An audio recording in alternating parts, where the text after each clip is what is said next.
से होता है? कौन सी से? कंडक्शन, कन्वेक्शन या रेडिएशन? चालन, यानी कि कंडक्शन से। और लिक्विड के अंदर किस में होता है? लिक्विड में संवहन से। किससे? कन्वेक्शन से। और सनलाइट जो है हमारी अर्थ तक आ रही है, ये कौन सी आ रही है मेथड से? किससे? विकिरण यानी कि रेडिएशन से। ठीक है,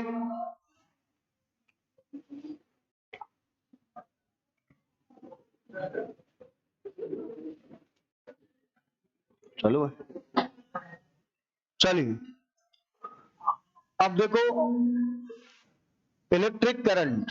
सबसे पहले इसके बारे में कुछ पढ़ना होता है।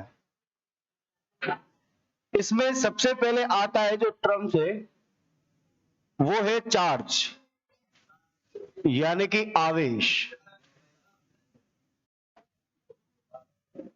ये आवेश क्या होता है? अब सुनना एक बार, खाली सुनना है, लिखना यहीं से है।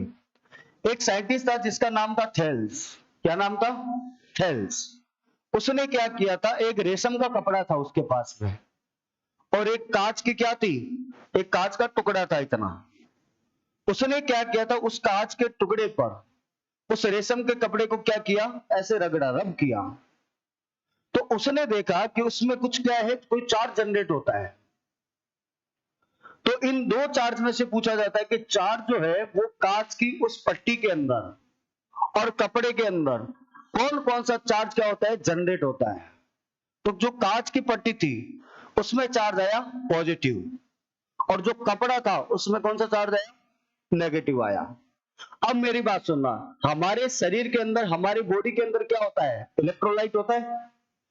हमारे ब्रेन के अंदर मैक्सिमम जो जो होता है एलिमेंट, वो कौन सा होता है, सोडियम होता है। और हमारी बॉडी के अंदर बहुत सारे ऐसे आयंस हैं जिसमें क्या होता है, हमारी बॉडी भी एक प्रकार के किससे चलती है, चार्ज से चलती है। और हमारी बॉडी के अंदर मैक्सिमम चार्ज जो होता है वो कौन सा होता है, पॉजिटिव होता है। अब होता क्या है, हम किस पे बैठते हैं, हम चेयर पे बैठते हैं। तो चेयर पे हम जब बैठते हैं, आपको पता है एकदम सीधे तो बैठ ही नहीं सकते, हम उस पे हिलते हैं, घूमते हैं। तो इस प्रकार से हमारे बॉडी के अंदर क्या हो जाता है, चार्ज जनरेट हो जाता है। एक्चुअल में होता वो किसके अंदर है, कपड़ों के अंदर होता है। तो जैसे ही हम उठते हैं और हमको कोई हाथ टच करता है तो हमें करंट लगता है। उसका रीजन ये होता है कि जो कपड़े हैं उसमें कौन सा चार्ज आया, माइनस का। और कोई पर्सन हमें हाथ लगाएगा तो कौन सा चार्ज होगा, प्लस का चार्ज, क्योंकि उसकी बॉडी में पॉजिटिव चार्ज चल रहा है। तो आपको पता है कि पॉजिटिव और नेगेटिव एक दूसरे को क्या करते हैं, अट्रैक्शन। और पॉजिटिव पॉजिटिव या नेगेटिव नेगेटिव हो, वो क्या करते हैं, रिपल्सन करते हैं एक चीज दूसरी चीज को। अब यहीं से थेल्स नाम का, पर दिक्कत क्या आई पता है, दिक्कत ये आई कि अगर मान लीजिए चार्ज जनरेट भी हो गया, चलो मान लिया पॉजिटिव और नेगेटिव, लेकिन अब दिक्कत ये है कि उसको भेजे कहां। आप खुद सोचो कि हमारे घर तक जो करंट आ रहा है, जो लाइट आ रहा है, वो क्या हो रही है, लाइट क्या है, चल रही है। लेकिन अपन जो चेयर में अभी आपको एग्जांपल दिया, जो करंट आ रहा है, जो इलेक्ट्रिक फ्लो हो रही है, उसको आप एक दूसरे से दूसरी जगह क्या कर सकते हो, ट्रांसफर कर सकते हो क्या, नहीं कर सकते। तो इसके लिए आया एक साइंटिस्ट जिसका नाम था वोल्टा। कौन आया, वोल्टा। उसने क्या किया, एक कांच का एक कंटेनर लिया, उसके अंदर क्या डाला, पानी डाला, और उसके अंदर उसने NaCl डाला। और इसी प्रकार से धीरे धीरे धीरे धीरे धीरे धीरे किसका फॉर्मेशन हुआ, शेल बनाया उसने। अब उसको पता चल गया कि अगर इलेक्ट्रिक करंट प्रोड्यूस तो हो जाती है, लेकिन क्या होता है कि इस इलेक्ट्रिक करंट को हम एक दूसरे की जगह दूसरी जगह भी क्या हो सकता है, भेज सकते हैं, इसको क्या कर सकते हैं, ट्रांसफर कर सकते हैं। फिर आया एक साइंटिस्ट जिसका नाम था निकोलस टेस्ला। क्या नाम था, निकोलस टेस्ला। मैं जो बोल रहा हूं ना उसको कान खोल के सुनना। कल का पेपर जो था किसका था, वनपाल का। दोनों शिफ्ट में आपको जो ओल्ड बैच है उसकी कॉपी मिला लेना, साथ के साथ क्वेश्चन उस कॉपी से अंडरलाइन करके दिखा दूंगा। ठीक है, बाहर नहीं जाने देता हूं, भगवान का आशीर्वाद है, लेकिन पढ़ना आपको पड़ेगा। ऐसे तो है नहीं, अब मैं बहुत सारा जल्दबाजी दिखाऊं, नीट वाला दिखाऊं, या देखो क्या मतलब, आपको नीट थोड़ी देना है। पढ़ो उतना ही जितना याद हो जाए।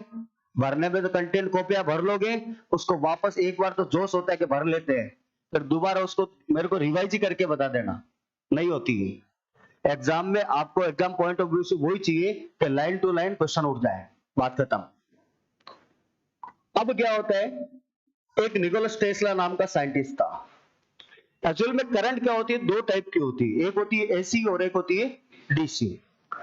जो एसी करंट होती है उसका नाम होता है अल्टरनेटिव करंट, जो हमारे घर पे आती है, और एक होता है डायरेक्ट करंट। अब क्या होता है कि जहां पे निकोलस टेस्ला बहुत पहले एसी की डिस्कवरी कर चुका था, और उससे पहले उसने डिस्कवरी की थी किसके, डीसी की। अब क्या होता है, हमारे अंदर कह रहा हूं, ऐसे प्रकृति होती है, हमारे नेचर होता है इंसान का, कि जो मुझे आता है ना, यहां की प्रकृति बता रहा हूं, जो सिर्फ मुझे आए, अगर मैंने उसको बता दिया तो उसका नाम हो जाएगा, ऐसा रहता है। तो कहीं कहीं तक उन लोगों में भी ऐसा था। तो उसने क्या किया, जहां पे एक्सपेरिमेंट कर रहा था निकोलस टेस्ला, उसने क्या किया था, उसमें जो उसने एसी में तो नाम हो चुका था, उसका पब्लिश हो चुका था, डीसी में नहीं हुआ था, क्योंकि वो एक्सपेरिमेंट और भी उसमें क्या कर रहा था, डेप्थ में कर रहा था। अब वहां पे जो थॉमस एडिसन है, जिसने बल्ब की खोज की थी, पढ़ा होगा, उसने क्या किया, उनके सारे जो पेपर्स थे, वो पेपर निकालकर, और उसकी लेब जो थी जहां पे निकोलस टेस्ला क्या कर रहे थे एक्सपेरिमेंट, उसको आग लगा दी, ताकि क्या हो सके, नाम किसका हो सके, निकोलस टेस्ला का एक में नाम हो चुका, किसमें, एसी के अंदर, तो डीसी में उसका नाम नहीं हो सके, इसीलिए उससे पहले डिस्कवरी कर चुका था कौन, निकोलस टेस्ला। बट अब डीसी की डिस्कवरी में नाम आता है, वो किसका आता है, एडिशन का। किसका आता है, एडिसन का। ये इसके पीछे करंट की पूरी पीछे क्या थी, कहानी थी। अब देखो हम बात करते हैं आवेश की। आवेश का मतलब होता है कि यदि किसी, या ऐसे लिख लो, वह कारक, वह कारक, आप इधर एक बार समझते रहना फिर लिखना, वह फैक्टर जो किसी वस्तु, ऑब्जेक्ट पर रगड़ने से, रब करने से उसमें आकर्षण,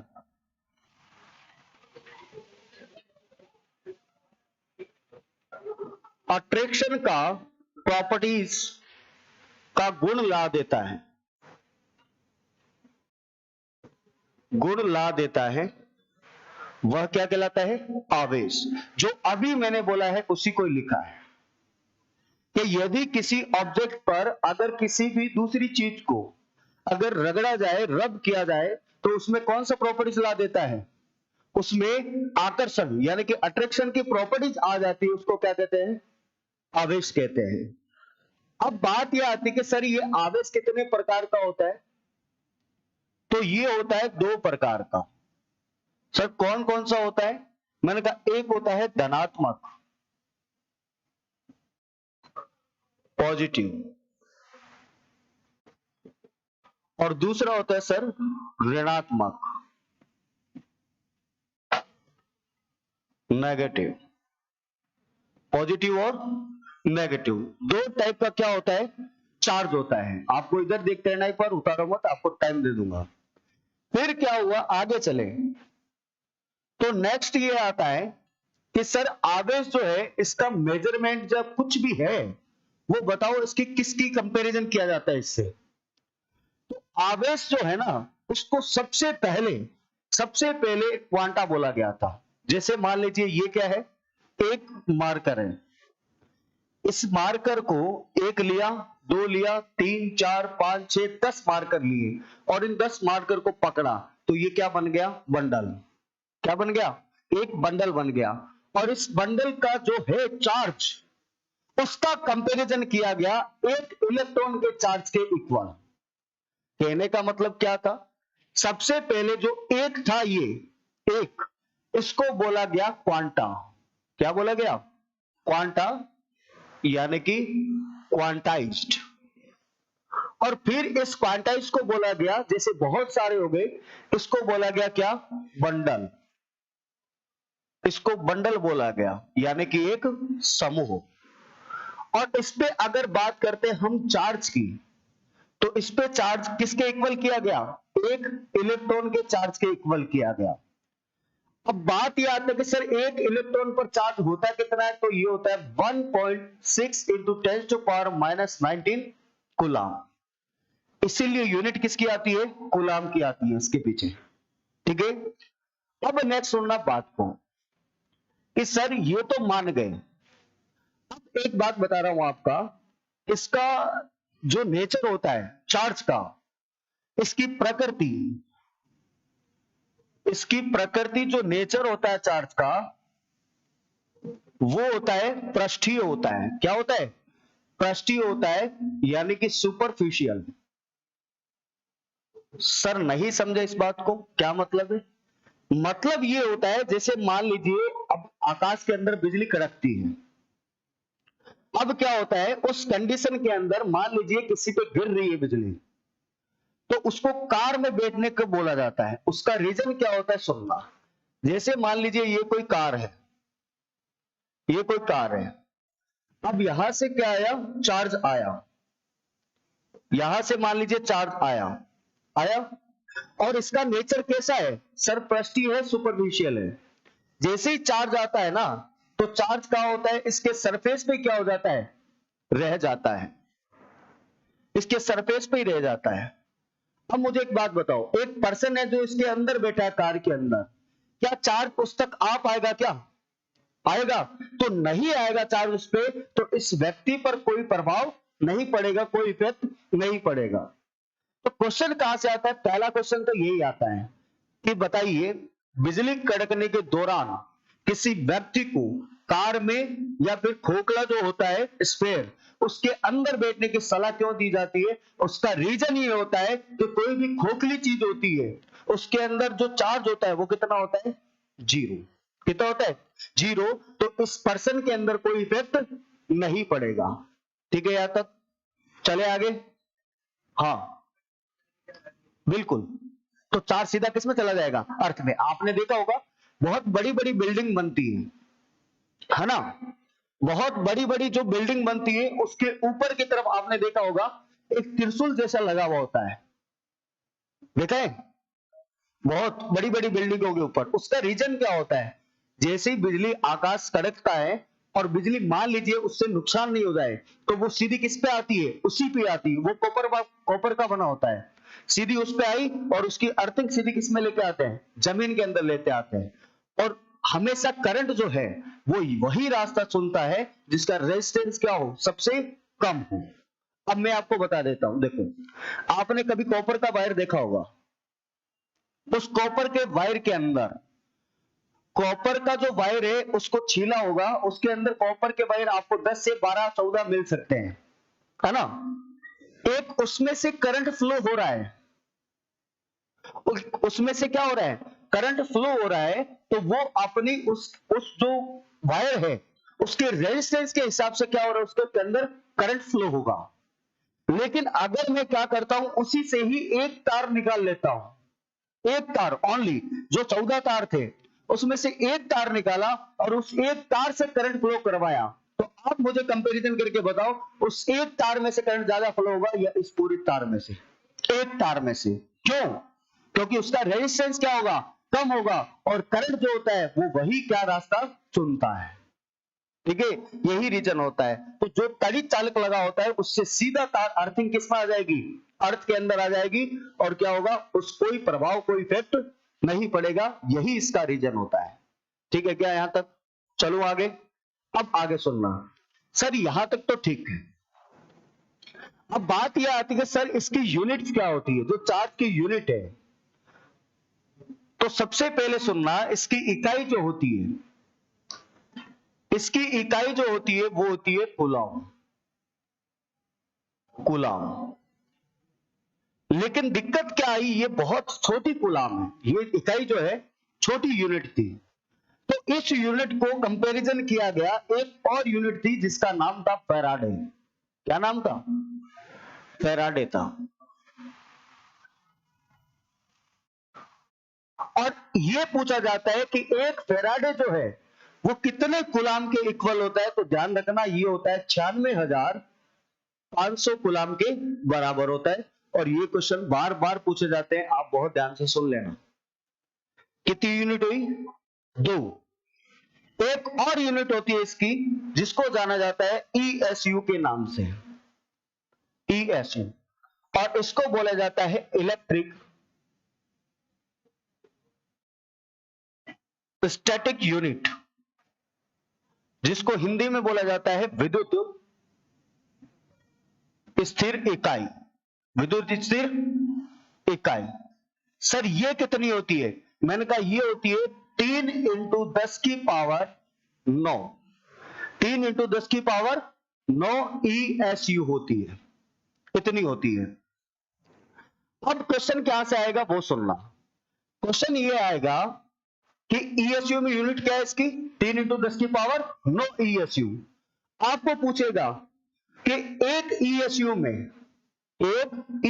में इलेक्ट्रॉन पर चार्ज कितना होता है, ये पूछा जाएगा। क्योंकि आपको पता है कि कूलाम के अंदर कितना होता है? 1.6। क्या कह रहे हो?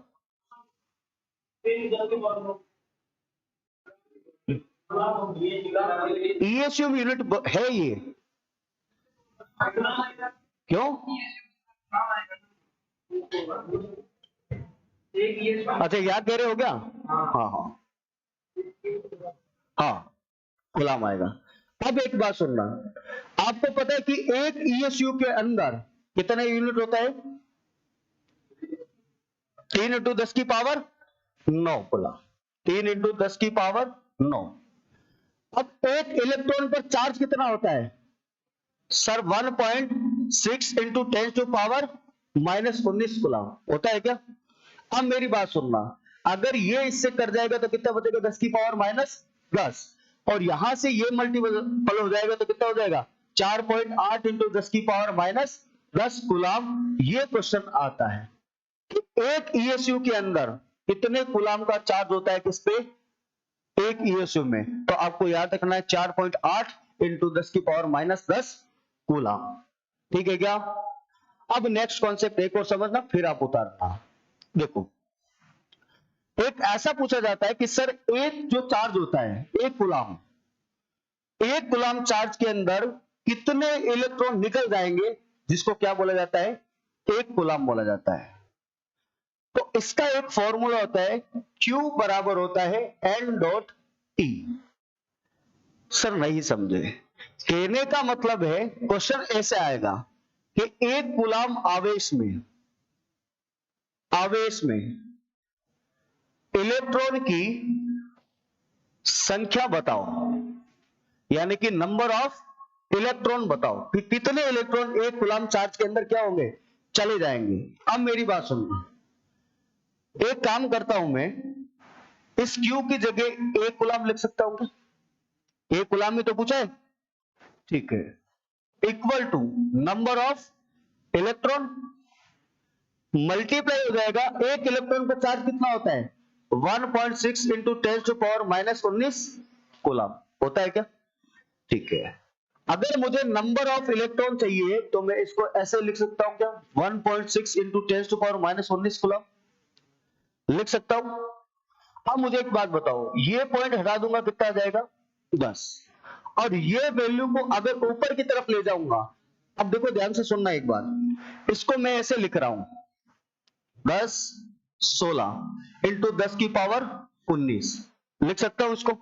लेकिन मैं एक जीरो और निकालूंगा इससे, तो जीरो निकालूंगा तो इसको ऐसे लिख सकता हूं क्या? 16 × 10 की पावर 18/16 लिख सकता हूं। अब काट दो इसको, 4 से काट दो, 4 × 16 काट दिया 25, डिवाइड करोगे इसको कितना आ जाएगा? 6.25 × 10 की पावर 18 इलेक्ट्रॉन। रखते हो ना आप जिसको कि एक कूलाम में चार्ज में कितने इलेक्ट्रॉन फ्लो हो जाते हैं? कितने इलेक्ट्रॉन? 6.25 × 10 की पावर 18 इलेक्ट्रॉन प्रवाहित होते हैं। आपको सीधा क्वेश्चन क्या आएगा? एक कूलाम आवेश में नंबर ऑफ इलेक्ट्रॉन बताओ। आपको याद करना है 6.25 × 10 की पावर 18 इलेक्ट्रॉन, और यहीं से सीधा सवाल आएगा। कर लोगे क्या? कर लोगे? अब उतारो, फिर आगे चलता हूं।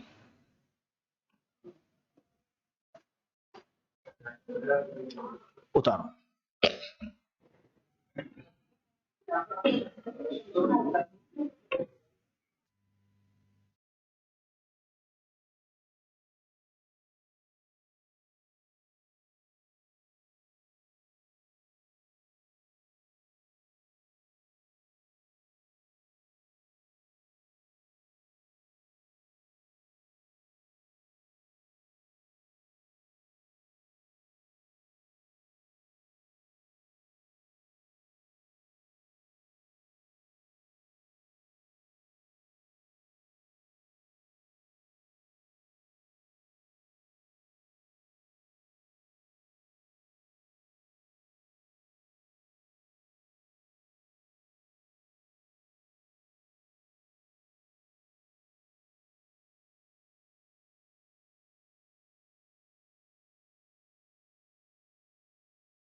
हाँ चले, उतार लिया क्या?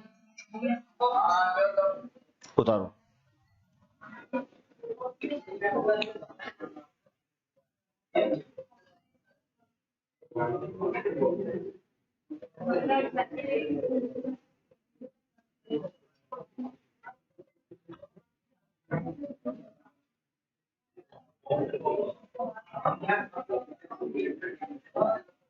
चले, चलो।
चलेगा, उतार लिया। हाँ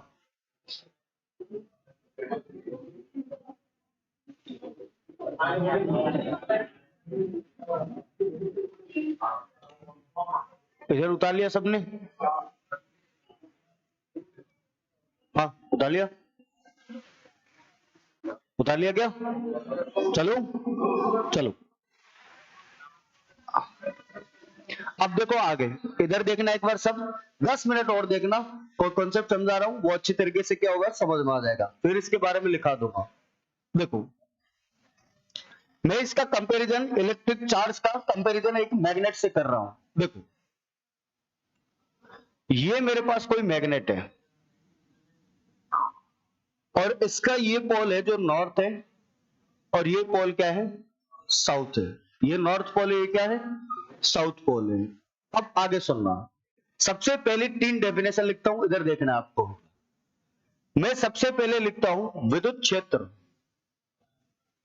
विद्युत क्षेत्र, इलेक्ट्रिक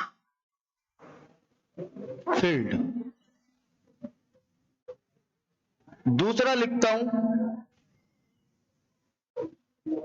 विद्युत बल रेखाएं,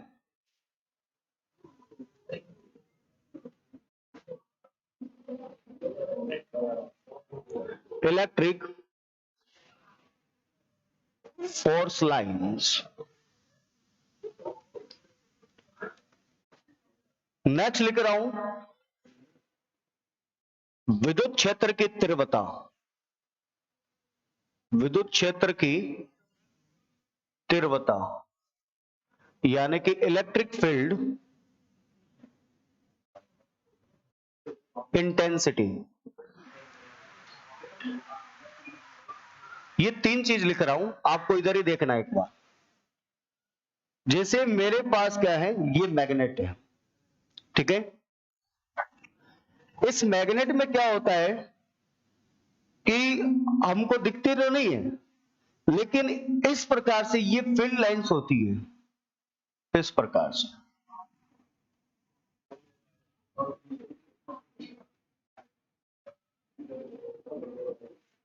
इस प्रकार से चलती है।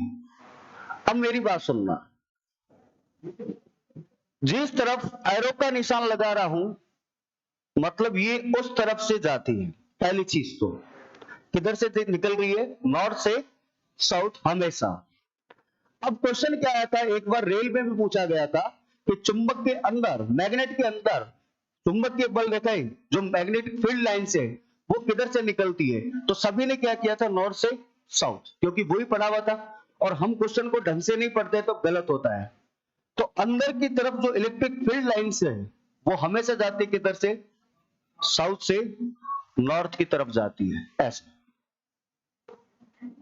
इस प्रकार से। ये आपको ध्यान रखना है, पहली चीज।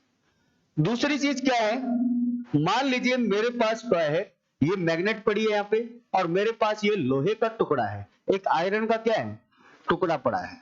मैंने क्या किया, इस मैग्नेट के पास में लेके आया, इस मैग्नेट के पास में लेके आ रहा हूं, तो एक कंडीशन ऐसी आएगी कि जिसके अंदर मेरे को ऐसा फील होगा कि ये इसको क्या कर रहा है, अट्रैक्शन कर रहा है।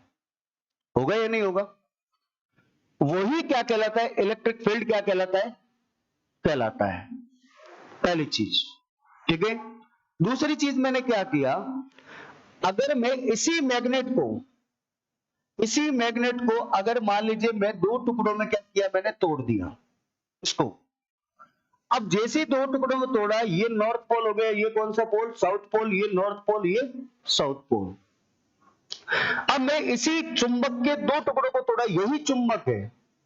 अब इसको, दोनों चुंबकों को क्या ले गया, मैं पास में लेके गया, तो जैसे ही पास में लेके गया ये एक दूसरे में चिपक जाएगी। ऐसा क्यों? सर पोल जो है ना इसके वो डिफरेंट है, पहली चीज। दूसरी चीज क्या है, अगर मान लीजिए मैं इसको क्या करता हूं, इसको नॉर्थ बना दिया और इसको क्या बना दिया, साउथ बना दिया। अब देखो ये भी नॉर्थ है, ये भी नॉर्थ है। अब मैं इसको लेके जाऊंगा ना, तो ये कभी ऐसे कभी ऐसे कभी ऐसे स्लिप हो जाएगी। आपने घर में भी कभी चुंबक को देखा होगा ऐसा। तो वैसा का वैसा इस मैग्नेटिज्म जो होता है सेम लगता है, वो होता है चार्ज। अगर डिफरेंट चार्ज है तो क्या होगा, अट्रैक्शन, और सिमिलर है तो क्या होगा, रिपल्सन। ठीक है ना? ये दो चीज आपको ध्यान रखना है। अब नेक्स्ट सुनना मेरी बात, जो यहां पे लिखा है इलेक्ट्रिक फील्ड क्या होता है। इलेक्ट्रिक फील्ड का मतलब होता है वह क्षेत्र, रीजन, जहां पर कोई एक आवेश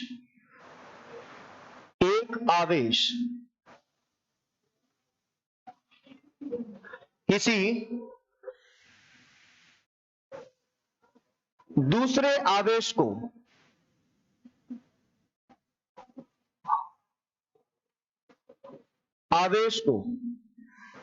क्या करता है, आकर्षित,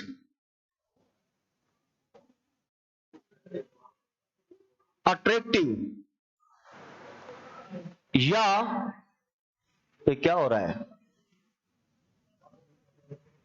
या प्रतिकर्षित,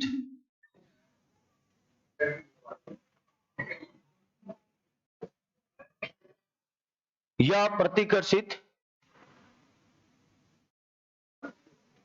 रिपल्सन करता है, वो क्या कहलाता है, चार्ज कहलाता है। ठीक है क्या? अब मेरी बात सुनना ध्यान से। अगर सेम पोल है, सेम पोल मान लो, या इसको आप चार्ज मान लो, ये एक दूसरे को क्या करेंगे, सेम है तो रिपल्सन, यानी कि क्या करेंगे, प्रतिकर्षित। और अगर मैं मान लेता हूं डिफरेंट है, क्या है, डिफरेंट है, डिफरेंट चार्ज मान लो या पोल मान लो, तो एक दूसरे को क्या करेंगे, आकर्षित करेंगे, यानी कि अट्रैक्शन करेंगे। ठीक है क्या? पहली चीज तो ये है। और दूसरी चीज क्या होगी इसके बारे में, आप इधर देखो, एक बार लिखो मत, 2 सेकंड रुको। अब नेक्स्ट बात सुनना इधर। सर ये इलेक्ट्रिक फोर्स लाइन क्या होती है, इलेक्ट्रिक फोर्स लाइन। अब मेरी बात सुनना, मैंने क्या किया, यहां से जो ये निकल रही है, ये तो इसका एरिया है, मतलब कितने एरिया तक क्या करता है, ये अट्रैक्शन या रिपल्सन कर रहा है। लेकिन मुझे एक बात बताओ, ये जो निकल रही है ये क्या है, इलेक्ट्रिक फोर्स लाइन से। क्या है, इलेक्ट्रिक फोर्स लाइन। तो इसका मतलब क्या हो गया कि इसको लिखेंगे हम कि विद्युत क्षेत्र यानी कि इलेक्ट्रिक फील्ड से स्वतंत्र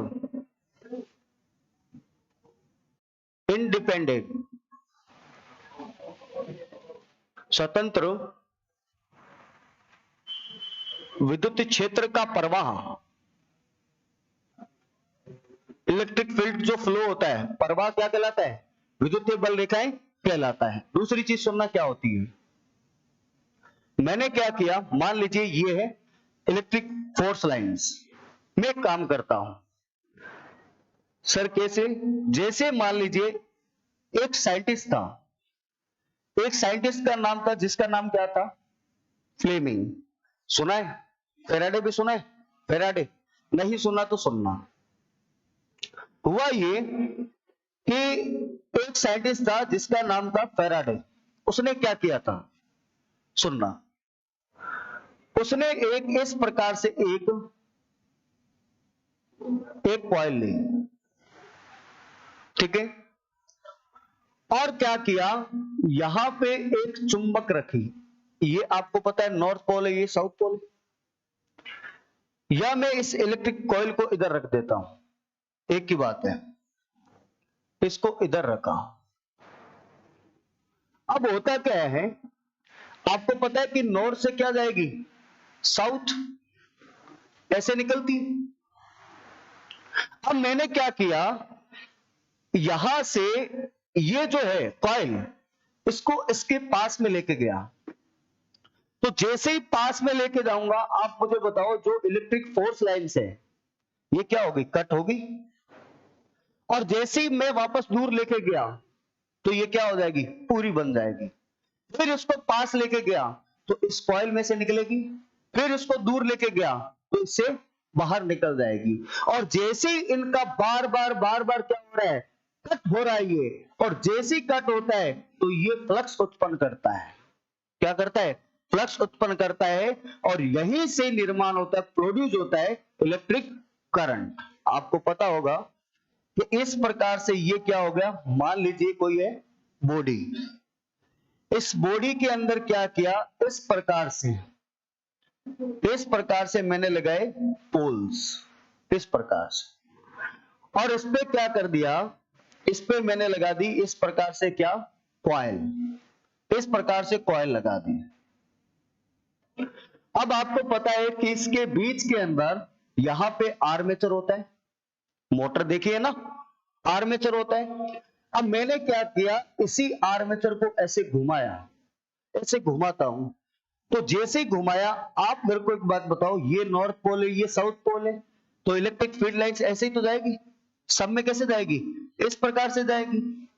अब क्या करता हूं, इसको जैसे ही आर्मेचर को ऐसे घुमाता हूं, तो चुंबकीय फील्ड लाइन से, इलेक्ट्रिक फील्ड लाइन से उसमें क्या होगी?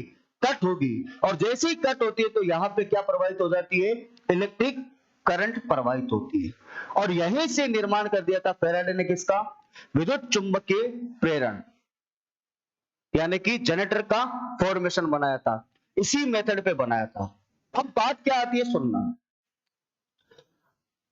अगर इस प्रकार से कोई कॉइल होती है, इस प्रकार से, अगर मैं मान लो यहां पे एक मीटर लगाता हूं, और मीटर में क्या है, इस प्रकार की एक निडल लगी हुई है, सेम।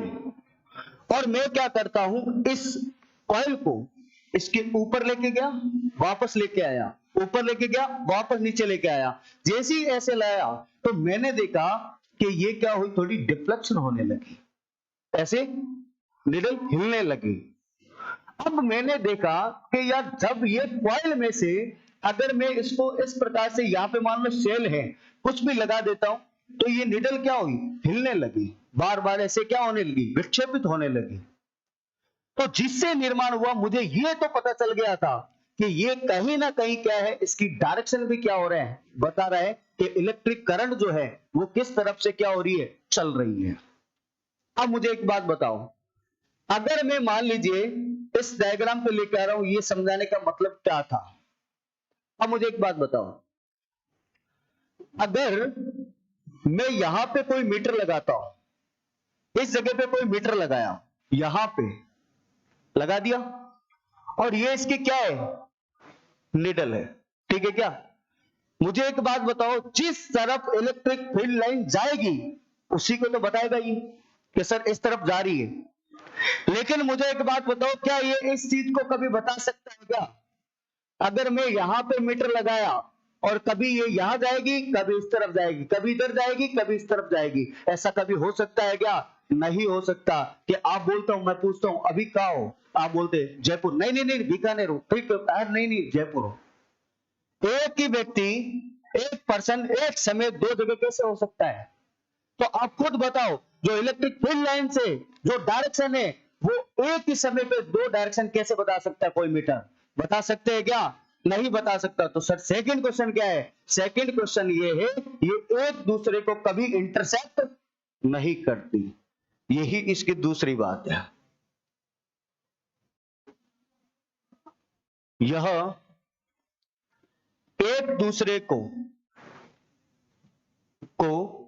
कभी काटती नहीं है, मतलब इंटरसेक्ट नहीं करती है। दूसरी चीज इसकी खास बात। तीसरी चीज क्या है?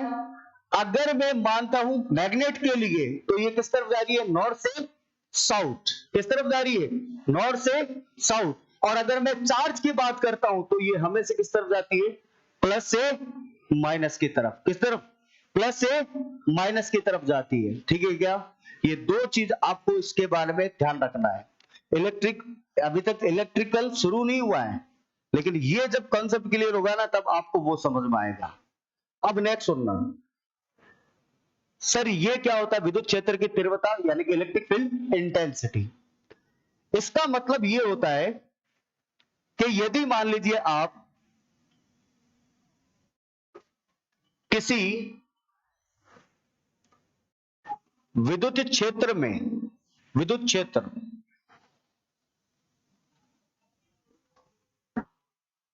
इलेक्ट्रिक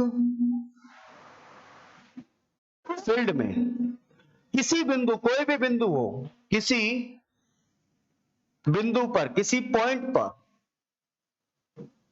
लगने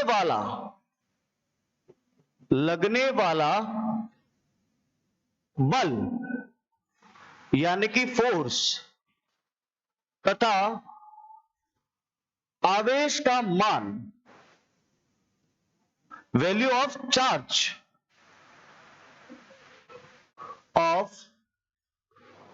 का रेशियो का अनुपात क्या कहलाता है? विद्युत क्षेत्र की तीव्रता यानी कि इंटेंसिटी। अब इसको मैं डिनोट करता हूं किससे? इंटेंसिटी। आई इक्वल टू क्या हो गया? किसी लगने वाला बल यानी कि ये क्या हो गया? फोर्स अपॉन क्या हो गया? आवेश का मान यानी कि Q। अब मुझे आप एक बात बताओ, इसकी यूनिट क्या होती है बल की? न्यूटन। अपॉन कूलाम की क्या होती है? इसकी चार्ज की, कूलाम। तो न्यूटन अपॉन कूलाम क्या होती है? विद्युत क्षेत्र की तीव्रता यानी कि इलेक्ट्रिक जो फील्ड इंटेंसिटी, ठीक है क्या। अब यहीं से आगे चलते हैं, ये कॉन्सेप्ट होता है किसका? इलेक्ट्रिकल का। उसके बाद में शुरू होता है कौन? विद्युत करंट यानी कि इलेक्ट्रिसिटी, ठीक है क्या। जो होती है एसी, डीसी प्रकार की। उसके बाद में आएगा voltage, current, electric potential difference, terminal voltage. ये सारी चीज आपके यूनिट से क्वेश्चन आएगा। जिस चीज को अंडरलाइन कर रहा हो ना, वो चीज तो अच्छी तरीके से करना ही है, और जो बोलता हूं उसको सुनना है, ठीक है। बाकी मिलते हैं कल।